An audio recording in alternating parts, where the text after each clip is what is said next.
कर्ण कुंती का पुत्र था। पांडु के साथ कुंती का विवाह होने से पहले ही इसका जन्म हो चुका था। लोक लज्जा के कारण उसने यह भेद किसी को नहीं बताया और चुपचाप एक पिटारी में रखकर उस शिशु को अश्रु नाम की नदी में फेंक दिया था। इसके जन्म की कथा बड़ी विचित्र है। राजा कुंती भोज ने कुंती को पाल पोस कर बड़ा किया था। राजा के यहाँ एक बार महर्षि दुर्वासा आए। कुंती ने उनका बड़ा सत्कार किया और जब तक वे ठहरे उनकी सेवा शुश्रूषा में रही। उसकी इस श्रद्धा भक्ति से प्रसन्न होकर महर्षि ने उसे वर दिया कि वह जिस देवता को मंत्र पढ़कर बुलाएगी वही आ जाएगा और उसको संतान भी प्रदान करेगा। कुंती ने नादानी के कारण महर्षि के वरदान की परीक्षा लेने के लिए सूर्य नारायण का आवाहन किया। उसी क्षण सूर्यदेव वहां आ गए। उन्हीं के सहवास के कारण कुंती के गर्भ से कर्ण का जन्म हुआ। जब पिटारी में रखकर इस शिशु को उसने फेंक दिया तो वह पिटारी बहती हुई आगे पहुंची। वहां अधिरथ ने कौतूहलवश उसे उठा लिया और खोलकर देखा तो उसमें एक जीवित शिशु देखकर वह आश्चर्य करने लगा। अधिरथ उस शिशु की निरीह अवस्था पर करुणा करके उसे अपने घर ले आया और उसका पालन पोषण करने लगा। उसने उसे अपने संतान समझा। बालक के शरीर पर कवच कुंडल देखकर उसको और भी अधिक आश्चर्य हुआ और तभी उसे लगा कि वह बालक कोई होनहार राजकुमार है। उसने उसका नाम वसुसेन रखा। वसु का अर्थ है धन। कवच कुंडल रूपी धन उसके पास था। विधाता ने ही इसको इसे दिया था, इसलिए उसका नाम वसुसेन उचित ही था। वसुसेन जब कुछ बड़ा हुआ तो उसने शस्त्रों का अध्ययन करना आरंभ कर दिया। वह सूर्य का उपासक था। प्रातः काल से लेकर संध्या तक वह सूर्य की उपासना ही किया करता था। दानी भी बहुत बड़ा था। उपासना के समय कोई आकर उसे जो कुछ भी मांगता वह बिना हिचकिचाए उसको दे देता था। अमूल्य से अमूल्य वस्तु से उसको मोह नहीं था। उसका गौरव तो दानवीर कहलाने में था और अपने कृत्यों से उसने वास्तव में यह सिद्ध भी कर दिया था कि वह दानवीर था। उसके समान दानी कौरवों और पांडवों में और कोई नहीं था।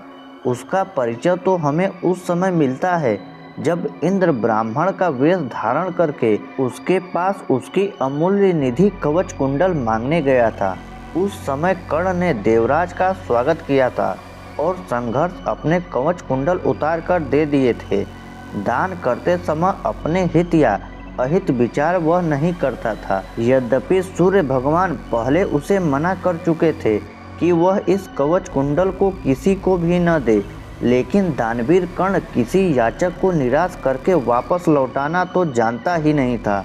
कर्ण के इस साहस के कारण ही उसका नाम वैकर्तन पड़ा था। यदि इस कवच कुंडल को वह नहीं देता तो कोई भी योद्धा उसे युद्ध में परास्त नहीं कर सकता था। युद्ध में अर्जुन के हित के लिए इसको मांगा था, क्योंकि इसके बिना अर्जुन कभी भी उसे नहीं हरा सकता था। फिर भी उसने इस अद्वितीय गुण से प्रभावित होकर इंद्र ने उसको एक पुरुष घातनी अमोघ शक्ति दी। उस शक्ति के सामने का योद्धा किसी भी हालत में जीवित नहीं बच सकता था और उसको कर्ण ने अर्जुन के लिए रखा था। लेकिन श्री कृष्ण ने चाल चली और कर्ण की उस शक्ति को घटोत्कच पर चलाकर अर्जुन के जीवन पर आए इस खतरे को सदा के लिए मिटा दिया। घटोत्कच जो आकाश में विकर्ण करके कौरवों पर अग्नि की वर्षा कर रहा था और जिसने एक बार तो सारी सेना को पूरी तरह विचलित कर डाला था, शक्ति लगते ही निर्जीव होकर पृथ्वी पर गिर पड़ा। धनु विद्या में कर्ण अर्जुन के समान ही कुशल था। एक बार जब महाराज धृतराष्ट्र की आज्ञा से कौरव पांडवों की अस्त्र शिक्षा की परीक्षा के लिए एक समारोह किया गया था तो अर्जुन ने अपने अस्त्र शिक्षा के कौशल से सबको चकित कर दिया था। उसने ऐसी ऐसी क्रियाएं कर दिखाई थी कि किसी भी योद्धा की हिम्मत नहीं होती थी कि उसका जवाब दे सके। एक विजेता की तरह के कौशल दिखाकर वह प्रशंसा लूट रहा था। दुर्योधन उस समय हतप्रभ सा होकर चुपचाप बैठा था। अर्जुन का कौशल दिखाना उसके सामर्थ्य के भी बाहर था। उसी समय कर्ण वहां आ पहुंचा। और उसने मैदान में आकर अर्जुन को ललकारा, अर्जुन, जिस कौशल के बल पर तू यहाँ सबको चकित कर रहा है और सभी से प्रशंसा लूट रहा है, उसे मैं भी करके दिखा सकता हूँ। यह कहकर उसने धनुष पर बाण चढ़ाकर वही सब कुछ कर दिखाया जो अर्जुन ने किया था। चारों ओर से कर्ण की जय जयकार होने लगी। दुर्योधन का चेहरा अर्जुन के प्रतिद्वंद को देखकर खिल उठा। उसने उसे हृदय से लगा लिया। उसने उसे अर्जुन के साथ द्वंद्व युद्ध करने के लिए प्रेरित किया। दुर्योधन की बात मानकर उसने अर्जुन को इसके लिए चुनौती दी। अर्जुन द्वंद्व युद्ध के लिए तैयार हो गया। अब झगड़ा बढ़ने की आशंका थी, इसलिए कृष्णाचार्य ने बीच में हस्तक्षेप करते हुए कहा कि राजकुमार के साथ राजकुमार का ही द्वंद्व युद्ध हो सकता है। चूंकि कर्ण सूत पुत्र के द्वारा पाले हुए हैं, इसलिए इनके गोत्र कुल आदि को ठीक ठाक पता न होने के कारण इसको अर्जुन से द्वंद्व युद्ध करने का अधिकार नहीं है। बस यह ऐसी समस्या थी जिसको कर्ण हल नहीं कर सकता था। वह हक्का बक्का सा अर्जुन का मुंह ताककर रह गया। दुर्योधन को भी इससे धक्का लगा, क्योंकि कर्ण के द्वारा अर्जुन का मान चूर्ण करने की उसकी ही तो योजना थी। जब कर्ण इस दुविधा में पड़ा हुआ आगे अपने पैर नहीं बढ़ा सका, तो दुर्योधन ने उसे राजाओं की श्रेणी में लाने के लिए अंग देश का राज्य दे दिया। राजा होने के नाते अब वह अर्जुन या अन्य किसी राजकुमार के साथ युद्ध कर सकता था। वह इसके लिए उतारू भी था, लेकिन संध्या होने के कारण यह वाद विवाद थम गया और सब अपने अपने घर चले गए। बस फिर जीवन में सदा ही कर्ण अर्जुन से प्रतिद्वंदी के रूप में मिला। अर्जुन से ही उसकी विशेष रूप से शत्रुता थी। वह उसकी प्रसिद्धि को सहन नहीं कर सकता था। अनेक स्थलों पर वह अर्जुन के सामने आया, लेकिन अपना कुल गोत्र न बता सकने के कारण उसे सामने से हटना पड़ा। वह सूत पुत्र कहलाता था, क्योंकि सूत ने ही उसे पाला था। इसी कारण द्रौपदी स्वयंवर में भी घूमती मछली की आंख भेदने की सामर्थ्य रखते हुए भी उसको अवसर नहीं दिया गया था। स्वयं द्रौपदी ने ही सूत पुत्र कहकर उसका अपमान किया था और उसकी पत्नी बनने से इनकार कर दिया था। सूत पुत्र को क्षत्रिय कन्या का वर्ण करने का अधिकार नहीं है। ये शब्द सूल की तरह उसके हृदय में चुभ गए थे और वह लहू के घूंट पीकर अपने स्थान पर आ बैठा था। लेकिन द्रौपदी के प्रति उसकी घृणा इतनी बढ़ गई थी कि भरी सभा में दुशासन ने द्रौपदी को नंगा करना चाहा था, तो उसने इसका तनिक भी विरोध नहीं किया था, बल्कि द्रौपदी की हंसी उसने उड़ाई थी। जब दुर्योधन के भाई विकर्ण ने कौरवों के इस घृणित व्यवहार की निंदा की थी, तो कर्ण ने उससे कहा था, विकर्ण, तुम अपने कुल की हानि करने के लिए पैदा हुए हो। अधर्म अधर्म तुम पुकार रहे हो। द्रौपदी के साथ जो भी व्यवहार किया जा रहा है वह ठीक है। वह दासी है और दासी के ऊपर स्वामी का पूरा अधिकार होता है। यह कहकर उसने द्रौपदी के द्वारा किए अपने अपमान का बदला चुकाया था। उस समय उसका हृदय पत्थर की तरह कठोर हो गया था। जैसे भी बन पड़ा उसने द्रौपदी का अपमान किया, उसे 5 पुरुषों की व्यभिचारिणी स्त्री कहा और हर तरह से उसे धिक्कारा। उस समय प्रतिरोध की आग में जलते हुए उसने उचित अनुचित का विचार बिल्कुल छोड़ दिया।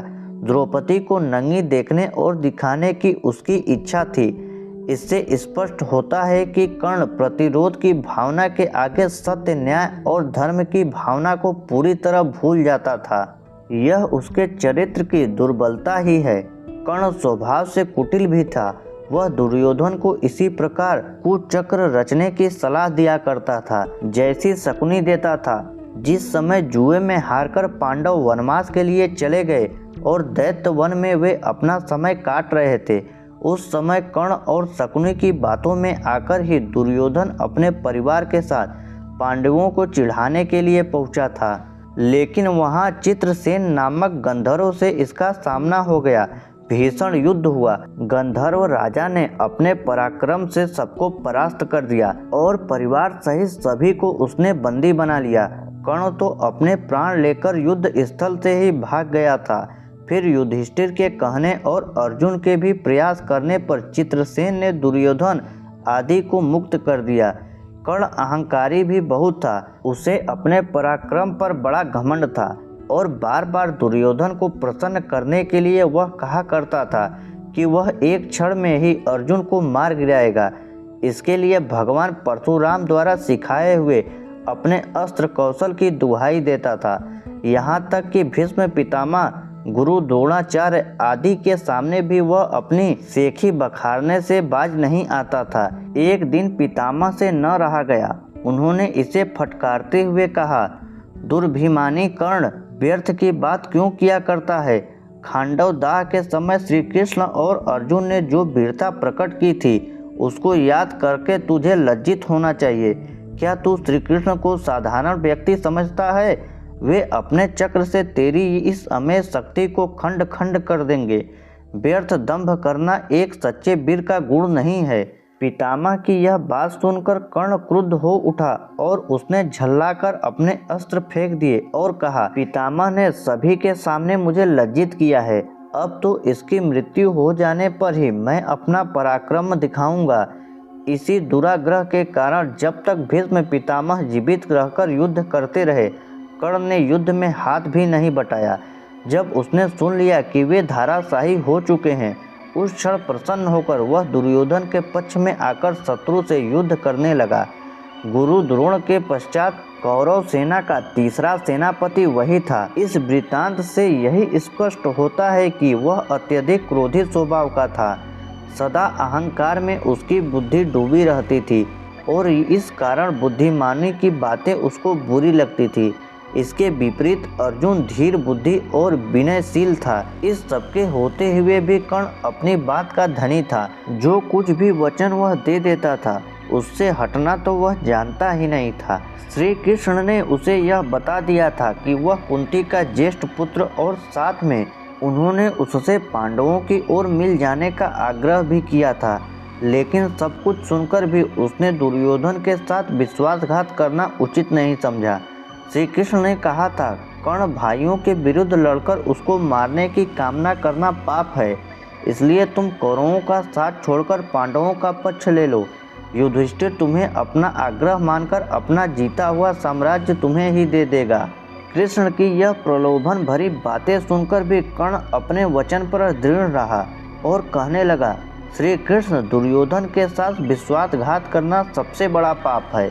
यदि मैं उसकी मित्रता को तोड़कर पांडवों की ओर मिल जाऊंगा तो सब यही कहेंगे कि कर्ण अर्जुन से डरकर उसकी ओर मिल गया है। फिर मैं ऐसा क्या करूं? मेरी माँ ने तो मुझे मारने का सारा प्रबंध कर दिया था। सूत ने ही मुझे उठाया और पाला, इसलिए वे ही मेरे पिता तुल्य हैं। सूतों के साथ मैं कई यज्ञ भी कर चुका हूँ और मेरा विवाह संबंध भी सूतों के परिवार में ही हुआ है। फिर मेरा पांडवों से क्या संबंध रहा? धृतराष्ट्र के घराने में ही दुर्योधन से आश्रित में रहा हूँ और 13 वर्ष तक मैंने उन्हीं को दिया हुआ राज्य किया है। फिर कैसे उनके साथ विश्वासघात कर दूँ? दुर्योधन को मेरे ऊपर पूरा विश्वास है। मेरे कहने से ही तो उसने इस युद्ध का मोल लिया है और अर्जुन के प्रतिद्वंदी के रूप में दुर्योधन की आशाएं मेरे ऊपर ही तो लगी हुई है। इस परिस्थिति में अपने आश्रयदाता और मित्र दुर्योधन को छोड़कर मैं कभी पांडव पक्ष में नहीं मिल सकता। फिर यदि एक बार मैं मिल भी गया तो युधिष्ठिर जो राज्य मुझे देगा उसे अपने वचन के अनुसार मुझे दुर्योधन को देना होगा। इससे तो पांडवों का सारा प्रयत्न ही निष्फल चला जाएगा। यह सभी कुछ सोच विचार कर मैं निश्चय पूर्वक कहता हूँ कि मैं मित्र दुर्योधन का साथ छोड़कर और किसी पक्ष में नहीं मिल सकता। लेकिन हाँ, यह वचन अवश्य देता हूँ कि युद्ध में मेरा प्रतिद्वंदी केवल अर्जुन ही है। उसके सिवा किसी पांडव का वध मैं नहीं करूँगा। कर्ण का यह कथन उसके चरित्र की महानता पर प्रकाश डालता है। बात का कितना पक्का था। वह दानवीर दुर्योधन चाहे अधर्मी था लेकिन उसका तो अश्रुदाता था। फिर वह अपने साथ छल कपट कैसे कर सकता था? अंत तक उसने दुर्योधन का साथ दिया और अपने आप को एक सच्चा मित्र प्रमाणित कर दिया। कर्तव्य के प्रति कर्ण पूरी तरह कठोर था। वह युधिष्ठिर तथा अर्जुन की तरह सहृदय नहीं था कि पांडव के विषय में यह ज्ञात होते हुए कि ये उसके भाई हैं, युद्ध करना बंद कर दे। एक बार मन में दृढ़ संकल्प करके उसको पूरी तरह निभाना ही उसके जीवन का उद्देश्य था। दुर्योधन की सहायता करना उसका कर्तव्य था। इससे पांडवों के प्रति जागृत हुआ भ्रातृत्व भाव भी उसे विचलित न कर सका और फिर भी अर्जुन के प्रति कठोर और ईर्ष्यापूर्ण दृष्टि उसकी बनी ही रही। यहाँ तक कि स्वयं माता कुंती ने जाकर कर्ण को अपनी ओर मिलाने की इच्छा प्रकट की थी, लेकिन उस समय भी वह वीर अपने पद से विचलित नहीं हुआ। यह उसके चरित्र की श्रेष्ठता ही थी। फिर एक बार कृष्ण को वचन देकर अर्जुन के सिवा अन्य किसी पांडव की ओर उसने शस्त्र नहीं उठाया। अर्जुन से ही युद्ध करते हुए वह वीर गति को प्राप्त हुआ था। महाभारत युद्ध में भी उसकी वीरता देखकर स्वयं श्री कृष्ण उसकी प्रशंसा करने लगे। कितनी ही बार वह अर्जुन के रथ को पीछे हटा देता था। जब तक वह सेनापति रहा, अर्जुन बार बार उसके प्रहारों से विचलित हो उठता था। उसकी समझ में नहीं आता था कि वह कैसे इस परम योद्धा को परास्त करे। अंत में पूरी तरह निराश होकर उसने श्री कृष्ण की ओर देखा। कर्ण के रथ का पहिया जमीन में धंस गया था। वह उसे निकालने का प्रयत्न कर रहा था। उसी समय कृष्ण ने इशारा करके कहा, अर्जुन ने अन्याय का आश्रय लेकर उसका वध किया, नहीं तो उस वीर को मारना बहुत कठिन था। फिर यदि उसके हाथ में इंद्र की वह अमोघ शक्ति होती तो फिर उसको कोई भी पराजित नहीं कर सकता था। और यह निश्चय था कि वह अर्जुन का वध करके विजय का शंख फूंक देता। लेकिन विधाता की यही गति थी। अमोघ शक्ति को वह पहले ही घटोत्कच पर चला चुका था। अब उसके पास विशेष अस्त्र कोई नहीं था। फिर भी बड़ी कठिनाई से अर्जुन उसे मार पाया था। महाभारत में जहाँ भी उसके पराक्रम का वर्णन आया है, वहाँ अर्जुन के बराबर ही उसको पराक्रमी माना गया है और था भी। कर्ण के पराक्रम पे धप्पा लगने वाली एक बात यह है कि वह कपटी भी था। वह सदा सत्य और न्याय का ही आश्रय नहीं लेता था। उसने अल्पवयस्क राजकुमार अभिमन्यु का चक्रव्यूह के भीतर औरों के साथ मिलकर वध किया था। उसी ने उसके धनुष को काट गिराया था और फिर उसे निहत्थे बालक पर 6 महारथियों ने मिलकर आक्रमण किया था, जिसमें से एक वह भी था। निहत्थे बालक की हत्या करने का अपराध सदा उसके चरित्र के साथ लगा रहेगा। इसलिए इतना पराक्रमी होने पर भी कर्ण अर्जुन की तरह महापुरुष की कोटि में नहीं आ सकता। इस तरह कर्ण के चरित्र पर दृष्टिपात करने से मालूम होता है कि वह किसी दृष्टि से महान था और अपने किन्हीं व्यवहारों के कारण प्रतीत भी था। उसकी महानता उसके दानवीर होने में है, उसके दृढ़ संकल्प होने में है, उसके अपने मित्र और आश्रयदाता के विश्वास पात्र होने में है। लेकिन छल और कपट पूर्वक व्यवहार, व्यर्थ का दंभ और क्रोध करने में नहीं। तो आपको दानवीर कर्ण की यह स्टोरी कैसी लगी? अगर आपको स्टोरी थोड़ी भी पसंद आई हो तो वीडियो को एक लाइक ज़रूर कीजिएगा और ऐसे ही वीडियो देखने के लिए हमारे चैनल को सब्सक्राइब जरूर कीजिएगा।